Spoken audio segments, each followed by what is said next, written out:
Being joined by Greater Latrobe baseball coach Matt Basciano, who is in his 19th year, 18th season as the head coach at Latrobe, and also won his 200th career game earlier this year. So, Coach, congratulations on that. Congratulations on getting to the playoffs. Congrats on winning a section title. You guys have had a great season, and I know you're excited to get ready to roll here in the postseason.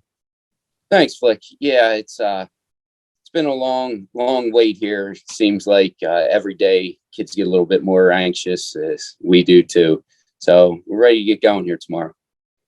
When you look at how the seeding broke down, I'll ask you about the bracket a little bit later, but you guys won the section title pretty early in the season. As you mentioned, you're kind of waiting to, get through these non-section games and finally get to the playoffs. But as the seeding was announced, you guys get the number 5 seed and play Thomas Jefferson at Hempfield. Was that kind of the seed that you were expecting, or higher, lower? What kind of were you thinking going in? Yeah, honestly, and maybe I start looking at it a little too soon, drive myself nuts. But every time I looked at it and drew up the brackets, I had us as a 5. I truly think that's where we are. I think they got it right, and we're happy with it. We just want to be in the playoffs and start this new season. Last year, you guys had kind of a young team coach that really got hot down the stretch. You knocked off Plum in the first round of the playoffs, and you lost to a really good Peters Township team by just 4 runs in the quarterfinal. What does your team need to do this year, I guess, to get hot again, the beginning of the playoffs, and maybe make a deeper run with some more experience? And it's a very similar team that last year pitching was all new. This year, pretty much the same. We had the kids on the team last year, but as far as experience, they didn't have much on the mound, but they really stepped it up this year.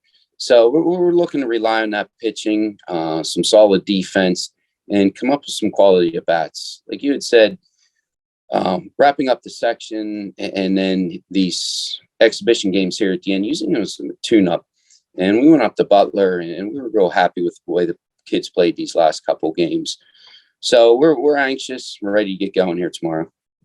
Well, and you mentioned the games that you played to end the season. I know maybe you didn't end the season the way you wanted it to in terms of wins and losses, a couple of losses to Penn Trafford, but you played so well at the beginning of the year, got those wins that you're able to clinch a section title. But you played some good teams too, Coach, as you mentioned at the end of the year. PT is a really good team. North Catholic is a good team. Butler is a good team. So is there any concern on your end coming into the playoffs with a couple of losses, or are you happy with the way you're playing and then maybe the ball just didn't go your way in a couple of those games? They were tough teams, like you said. Penn Trafford, great team within the section, and those out of section games. I think that all says a lot. Maybe not winning them, but how you played them and fighting and battling till the end. That's what we want to see from the kids. They have that heart, that fight, and they're not going to quit. They're not going to give up, because really that's what the playoffs are all about. Every team you face is going to be a quality team, and you have to have that mentality to go out there and have no quit. And when you look at your opponents this year, you played against some good teams. How does that get you ready for playoff games? I mean, even your section, you mentioned Penn Trafford, Franklin Regional is a good team. Gateway's solid. I know you took care of McKeesport in a couple of games, but they're always a competitive team. So how did those games get you ready for the postseason? We talked about it, and just because tomorrow's game has the label of a playoff game, all those games earlier playoff games, because it's such a quick section season, and they may not recognize it, but how big that first win is, or how big a sweep could be. Those are all playoff games to get you into the playoffs. So we try and revert back to that they've been in this situation. They're used to difficult games, situations, and just go out and play like we've been there before, and they have been. I know you preach team, Coach, but can you talk about some of your individual players? Coming into the year, certainly you were looking at guys like Vinny Amatucci, Chase Sickenberger, Logan Short to really lead the way for you. And I know there's been some other guys that have stepped up. Can you kind of talk about those guys and maybe how they've embraced the challenge this year of being seniors? Well, definitely our seniors, and every year, and this crew learned from last year. Last year's senior group was a phenomenal group, and they led by example. They went out there and they put it all out on the field. And this senior group is the same. They may not be starters, role players. They all have a role and they buy into it. And if you have that chemistry, you're going to be successful. And that's what the senior group brings to the table. And some younger guys have stepped up, like Eric Batista got that experience last year. Jake Kramer, new to the varsity level this year. He got in last year against Peters Township in the playoffs when Drew Clare went down. Logan Bradish is filling in nicely at first base. Dante is filling in when Chase pitches at second base. It takes that mentality of, doing whatever I can for the team. We've bounced back and forth with a DH role, and each kid, last one being Tony Mazzari, has really stepped up nicely. Every kid, it contributes to this team in one way or another. And that's testament to them and the success that we've had this year. And for the playoffs, as you guys learned a few years ago when you won a WPIAL state championship, you need to have those contributions from everybody, don't you? Oh, definitely. And that's what it takes. And you said it, we preach team all the time. And that's our number one goal going into the season, to be a good team. Mm-hmm. And that's the mentality first, and then taking it out there on the field. As much time as these guys spend together in the off season, in the weight room, it's made them that much closer. And you see it in the games. They're truly excited for one another to be successful, because they know that's going to contribute to the team's success. And I'm not putting any pressure on them, but do you see any comparables in terms of that team chemistry with your WPIAL state championship team several years ago? Oh, definitely. That team was so close, and they had that same approach. They were going to battle till the final out, and there were so many close games that they were in that they became comfortable in that situation, knowing that they were going to battle, they were going to fight till the end, they were going to give it everything and leave it all out there between those white lines.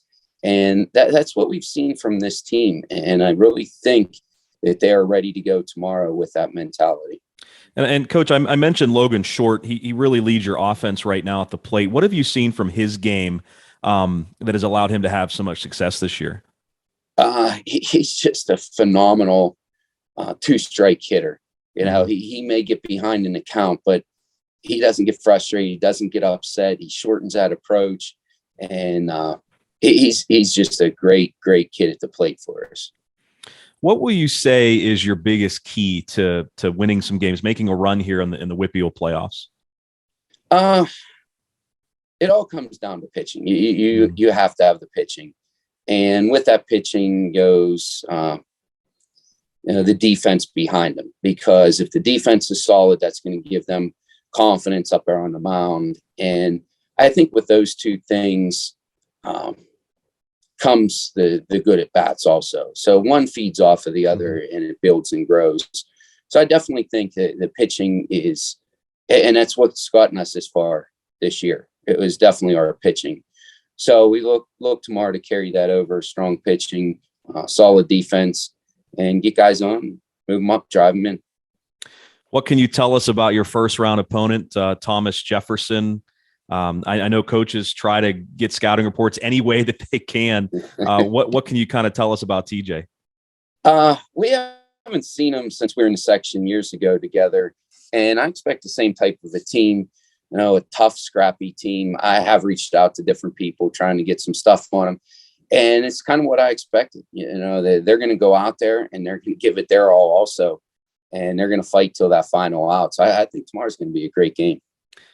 A few years ago, that state title game, or the state title team, the WPIAL title team, you had the Barbie car going. What is it this year? Well, we've had the Barbie car ever since then. Oh, that's okay. That's still part. Okay. And this year, we have a shark, a stuffed shark that swimming around the dugout over there. So that's the latest addition there. And when they sense the blood in the water, they got to go for it there. Now, I guess I feel like I'm old and thinking about Jaws. I mean, the guys like go dun it or not. Probably not. No Jaws theme. They just get the shark out and runners in scoring position have those opportunities. Oh, that's awesome. That's a lot of fun. And finally, Coach, I want to ask you. I know how close you are with guys like Jared Kollar, who's now pitching at Rutgers. I had a chance to watch the World Series games with you last year when Jerry was pitching for Seton Hill, and of course, another former player, Zach Kokoska, who was drafted, is now playing in the minor leagues. Has to be pretty cool to be able to follow those guys and some other Wildcats that are playing collegiately. Definitely, especially those two, but all of them, using them as a reference and what they were able to do and how coachable they were, really. I mean, Zach, in the offseason, he came down and worked with the guys. They loved that. He was such a great inspiration to him. Jared, using some of the stuff that he did and how he's grown from that, and using him as an example. It's great seeing those guys at the next level, and all of them being able to point to them and say, when they were here, this is what they were doing. But really, those guys, how coachable they were, always wanting to work and get better. And I think that definitely trickles down to this team. Matt, I appreciate it, buddy. From one dairy guy to another. I know you're a Latrobe guy now, but I still got to throw that in there. Congratulations on all your success this year, and go Wildcats. Good luck in the first round against TJ. Thanks, Flick. Appreciate it.